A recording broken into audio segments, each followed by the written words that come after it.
નમસ્કાર, હું આદર્શ છું. વેલકમ ટુ આદર્શ education society. Standard ninth, subject science, chapter 14, Natural Resources. Dear students, today we'll discuss the oxygen cycle. What is oxygen? Oxygen is found in the elemental form, free oxygen we are saying. Okay, this oxygen is present in the atmosphere 21%. How many percent are there? And remaining 30% on the land and 60% it is present in our bodies also. So we'll study now the oxygen. Oxygen is very abundant. Very abundant means the great quantity in our element in our earth. It is found in the elemental form in the atmosphere to the extent of 21% atmosphere. It is remains. It also occurs extensively in the combined form also in the earth crust as well as in the combined form. So for example, the metals, it reacts with oxygen, metal oxide, for carbon, it is found in the combined form in the earth crust as well as also in the air in the form of carbon dioxide also. You know that carbon dioxide, carbon and oxygen will be there. In the earth crust, it is found as oxides. Most of the minerals, metals are found in the oxide forms. And silicon, and carbonate, CO3, sulfate, SO4, nitrate, NO3, and other minerals are also.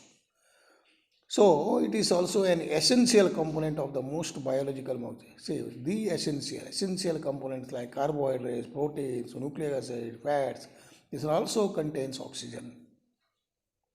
But when you talk about the oxygen cycle, we are mainly referring to the cycle that maintains the level of oxygen in the atmosphere. See, even though the oxygen proportion is maintained in the atmosphere, how it is, you know that we'll see the oxygen cycle. Oxygen from the atmosphere is used up in the through process, namely combustion, respiration, and the formation of oxides of nitrogen. See, the oxygen from the atmosphere mainly used in three processes like combustion, burning, respiration, and the oxides of nitrogen. Oxygen is returned to the atmosphere only in one process, like that is photosynthesis. See, now these are all the ways oxygens are using, but only the one way is returned to the atmosphere by the photosynthesis. Add these forms, see how this forms the broad like outline of the oxygen cycle in the nature. So we'll study about this now. So what is oxygen cycle? See the cycle now. See, look here, this oxygen cycle. See, atmospheric oxygens are first of all by the photosynthesis. Photosynthesis, that carbon dioxides are producing, and during the photosynthesis, carbon dioxides are using, plants preparing and given out oxygen, so that are returned to the atmosphere. Okay, this is one way. And during the respiration, oxygens plants are using and return to the carbon dioxides. But what the carbohydrate, plants preparing this carbohydrate, animals are using, see now, this is used for animals, means all the living beings during the respiration, given out carbon dioxide and water. And this carbon dioxide and water plants are using for the photosynthesis, and during these times oxygen is returned to the atmosphere. And another way is, that plants are, another cycle, another way is another way is atmospheric oxygens are used for burning and return to the carbon dioxide, and plants are using for the photosynthesis and added to the and free oxygen given to the atmosphere. So this way oxygen is circulating. And another way also you can see that, so that plants are preparing CO2 and HO for the preparation of photosynthesis by using the light energy, producing glucose, and oxygen is given out. And another way here, photosynthesis, during the photosynthesis oxygen is returned to the atmosphere. During the respiration, human beings, and here using the given out carbon dioxide and oxygen and used for the photosynthesis, and oxygen is given out. So in this way, oxygen is circulated in the atmosphere. So this is a oxygen cycle. Now we will talk about the which one? The ozone layer. See, another actually here is that actually though we usually think of oxygen as being necessary to our life in the process of respiration, it might be interest to you to learn about some of the forms, like especially bacteria are poisoned by the elemental oxygen. See, some of the bacteria are oxygen, if they will take free oxygen, they will be, that is poison for them. So in fact, even the process of nitrogen fixing bacteria does not take the in the presence of oxygen. So nitrogen fixing bacteria does not use the oxygen. Okay, so these are a oxygen cycle. See, dear students, this much oxygen is there, but oxygen is in the elemental form. Free oxygen only we can, the living bodies can use the oxygen, but other combined form, the animals or plants, they can't take it. So that is why free oxygen is producing only by the plants. So that is why we should be grow the plants. Okay, now we will see the ozone layer. See, ozone layer is elemental oxygen is normally found in the form of diatomic molecules. See, oxygen, diatomic O2, normally found in the diatomic molecule. However, in the upper reaches the atmosphere. You know that the atmosphere consists of many layers: troposphere, mesosphere, and stratosphere. A molecule containing 3 atoms of oxygen is found. See, in the stratosphere, you will find that 3 atoms of oxygen, O3. This would mean the formula of O3, and this is called as ozone gas we are saying, OZON. Unlike the normal diatomic molecule of oxygen, ozone gas is poisonous. Unlike the oxygen, ozone is poisonous gas. We are lucky that it is not stable near to the Earth's surface. It is not fixed in the Earth's surface, but it performs an essential function. While it is found. But in the stratosphere, it's a main function. It is very important one.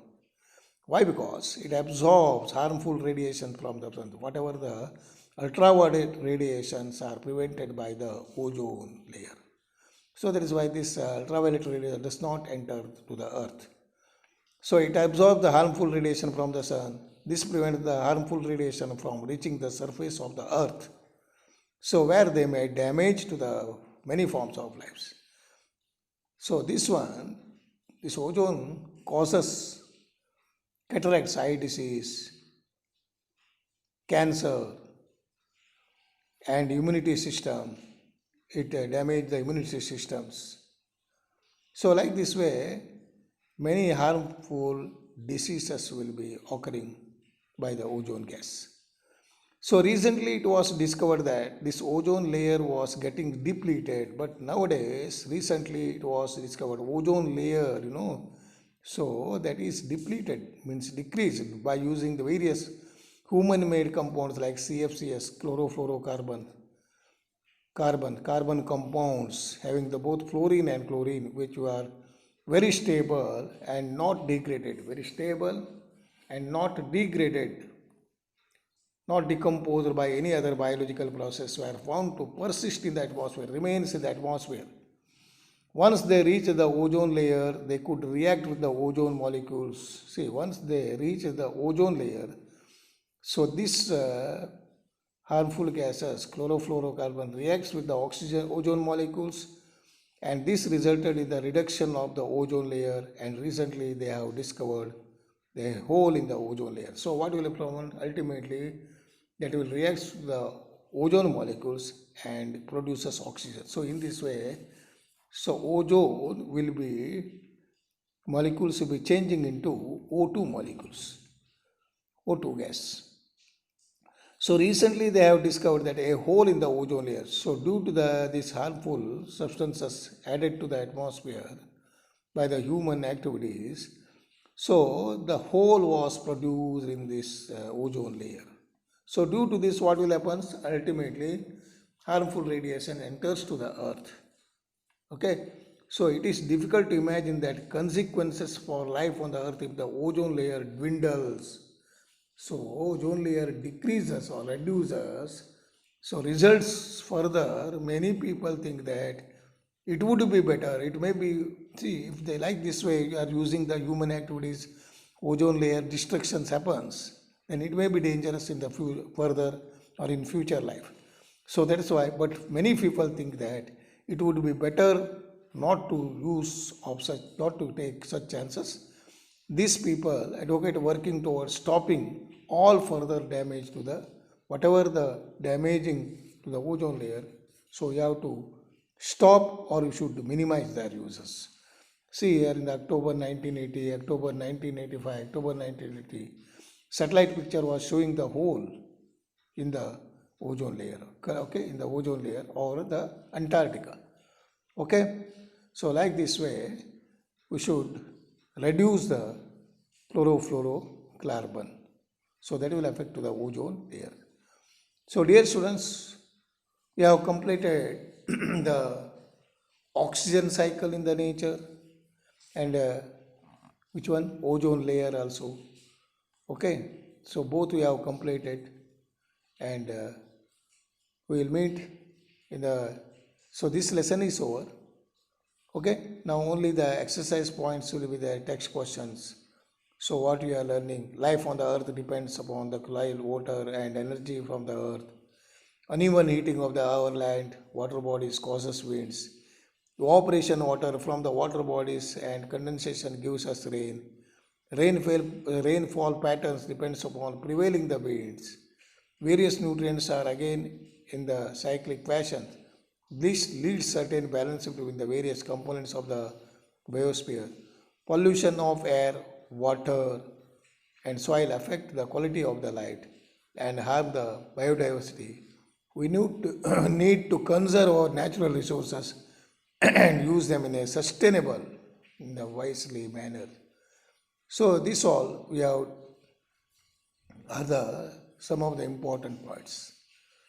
And next one exercise is given here. Exercise, why is the atmosphere essential for life? Why is water essential? How are living beings, organisms depend on the soil?